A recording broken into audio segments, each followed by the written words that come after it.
Hello friends, good market. I hope लोग बहुत अच्छे होंगे। बात लेते हैं मिड के एनएफटी की, मंडे की एक्सपायरी की, क्या मूवमेंट रहेगा, कैसे प्ले करना है, उन सबको जानेंगे। शुरुआत सबसे लेकर आज के ट्रेडिंग सेशन से कर लिया जाए तो कोई खास मोमेंटम नहीं था। आज पूरे दिन मिड के एनएफटी अपने 13 के लेवल्स को डिफेंड करने में लगा रहा। इससे पहले हमने थर्सडे ट्रेडिंग सेशन में एक बहुत बड़ा ब्रेकडाउन भी देखा था, बट यस, फर्स्ट अटैम्प्ट में मिड के एनएफटी ने अपने ये 13,000 और 12,800 जो कि नेक्स्ट मेजर पोट्राइटर का जोन है उसको डिफेंड किया और रिकवर करता हुआ दिखा है। हालांकि जहां निफ्टी एक नया हाई लगाता हुआ दिख रहा था, जहां बैंक निफ्टी आपको एक नया हाई लगाता हुआ दिखा, यहां तक कि सेंसेक्स की एक्सपायरी में भी एक नया हाई लग गया, तो वहीं पे मिड कैप निफ्टी एक रेंज के अंदर ही ट्रेड करता दिखा। हालांकि देखा जाए तो अगर मैं टॉप गेनर टॉप लूजर की लिस्ट में अगर लेके चलूं तो जिनका सबसे ज्यादा वेटेज था मिड कैप निफ्टी में, वही आज के दिन ठंडे पड़े हुए थे। और जिनका कम वेटेज था वो कहने कि ओवरऑल पॉजिटिव ही ट्रेड कर रहे थे, जिसमें कुछ मिड कैप आईटी के स्टॉक्स भी थे, जिसमें एम्फेसिस परसेंटेंट यानी कि तेजी के साथ ट्रेड कर रहे थे। तो आज का जो एक टॉप गेनर था मिड कैप निफ्टी में, गोदरेज प्रॉपर्टीज, यानी कि 2.5% से ज्यादा की तेजी के साथ बंद हुआ। तो ये कुछ स्टॉक्स थे जो मिड कैप निफ्टी को बस गिरने से बचा रहे थे। तो ये पे अगर बात की जाए लूजर्स की, जो हैवी रखते हैं, एमआरएफ जो कहने की 3.5% 350 पॉइंट की कमजोरी के साथ ट्रेड कर रहा था, वो उसने भी ड्रैग करने का काम किया। तो वहीं पे औरबिंदो फार्मा यानी कि 2% के साथ कमजोरी के साथ बंद हुआ। ईयू बैंक फाइनेंशियल ये भी 3% कमजोर था। कॉन्कॉर ये भी कहने की एक अच्छा वेटेज रखता है, वो भी कहने की 2% कहने की करेक्ट होता हुआ यहाँ पे दिखा है। अगर फार्मा की बात की जाए तो ल्यूपिन भी आज दबाव में देखने को मिला। एचडीएफसी एएमसी ये इसमें भी कमजोरी। तो जितने भी ये स्टॉक्स हैं इनका काफी अच्छा वेटेज है और यही आज प्रेशर में दिख रहे थे। और असर क्या रहा? एक रेंज बाउंड सिचुएशन। सो मेरा मानना है मिड कैप निफ्टी ने जिस तरह से अपने एग्जैक्टली 20 डेमा को रिगेन किया है, जो कि 13,112 के लेवल है, 13,000 के ओवरऑल लेवल को रिगेन किया है, जो कि अब एक प्रोट्रैक्टर का जोन है। सो मेरा मानना है यहाँ पे अब एक अच्छा मोमेंटम बिल्ड हो सकता है। आज निफ्टी बैंक निफ्टी तो ऑलरेडी काफी चले हुए हैं, जो कि मेरा मानना है मंडे सेशन में एक रेंज बाउंड सिचुएशन इंडिकेट कर सकते हैं। तो वहीं पे मिड कैप निफ्टी एक अच्छा पोटेंशियल दिखा सकता है एक अपसाइड की ओर मोमेंटम जनरेट करने में, जिसमें मिड कैप निफ्टी हो सकता है आपको दोबारा 13,400 क्या न्यू हाई मतलब 13,500 के लेवल्स भी दिखा दे।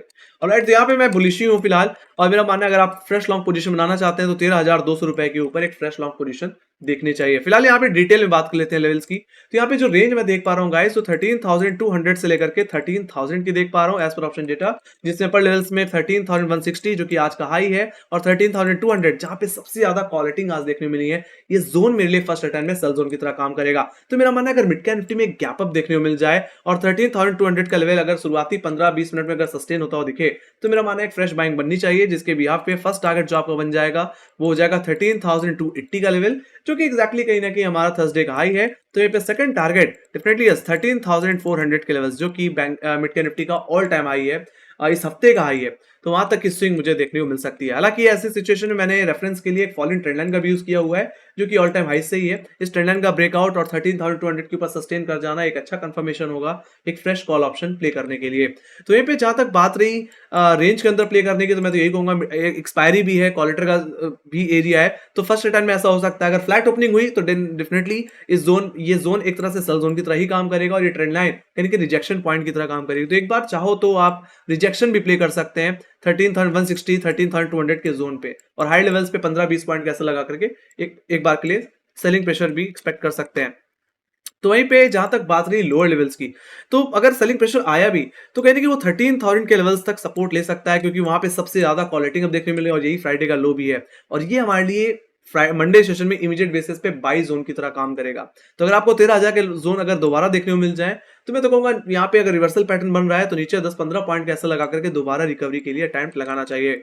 बाकी जहां तक बात रही इंटरडे बेसिस में बिकवाली करने की, तो 13,000 के लेवल्स अगर टूट जाते हैं तो इंटरडे बेसिस में जो टारगेट मैं देख पा रहा हूँ ओवरऑल वो 12,880 और 12,800 के ही देख पा रहा हूँ। अगर 12,880 की बात की जाए तो ये इस हफ्ते का लो है, ये हमारे लिए वीकली सपोर्ट जोन की तरह भी काम करेगा। साथ ही साथ 12,800 820 ये मिड कैप निफ्टी का 50 डे एक्सपोनेंशियल मूविंग एवरेज है।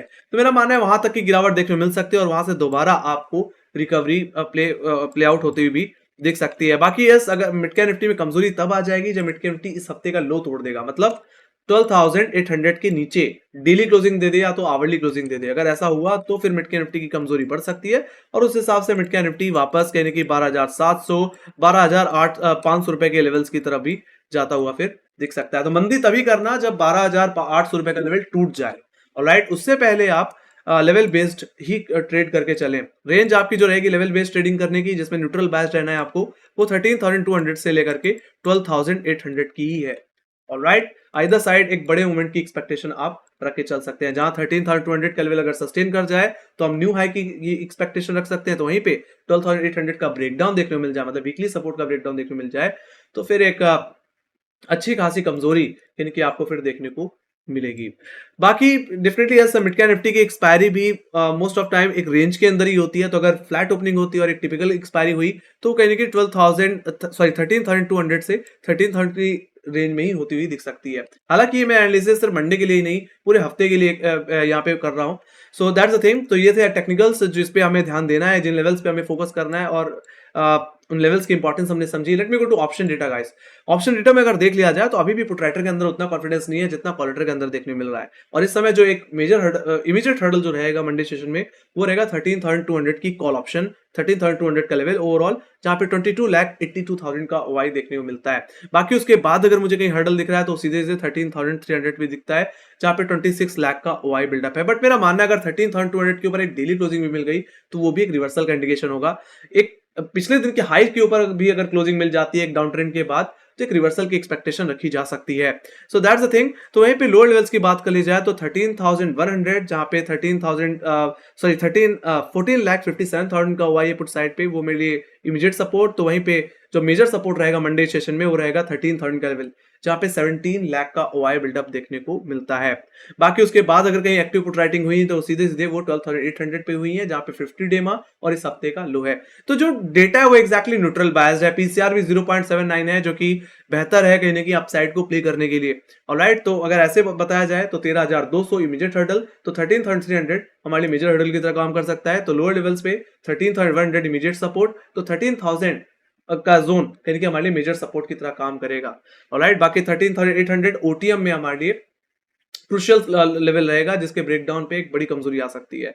So that's the thing guys. So एक तरह से यहाँ पे जो डेटा है वो न्यूट्रल बेस्ड है। बाकी 13,200 रुपए के ऊपर निकल जाए, जैसे मैंने बार बार रिपीट किया, तो हम एक तेजी की एक्सपेक्टेशन रख सकते हैं फिर एक छोटे से स्टॉप लॉस के साथ। सो that's the thing with mid cap Nifty analysis. I hope अगर आपको पसंद आए तो make sure guys like share subscribe जरूर आइए। अगर आपके कोई क्वेश्चन रह गए हो या कोई डाउट रह गए हो या कोई सजेशन या कोई फीडबैक है तो कमेंट सेक्शन में लिखकर जरूर बता सकते हैं। आपको क्या लगता है मंडे को गैप हो या gap down, mid cap Nifty को आप आने वाले हफ्ते में कहां देख रहे हैं, तो ये आप कमेंट सेक्शन में लिख के जरूर बता सकते हैं। बाकी हमें फॉलो कर सकते हैं इंस्टाग्राम, ट्विटर, फेसबुक और टेलीग्राम पे, जहां पे मार्केट रिलेटेड अपडेट जरूर हम अपडेट करते थे, खासकर ट्विटर टेलीग्राम। लिंक आपको डिस्क्रिप्शन बॉक्स में जरूर मिल जाएगी।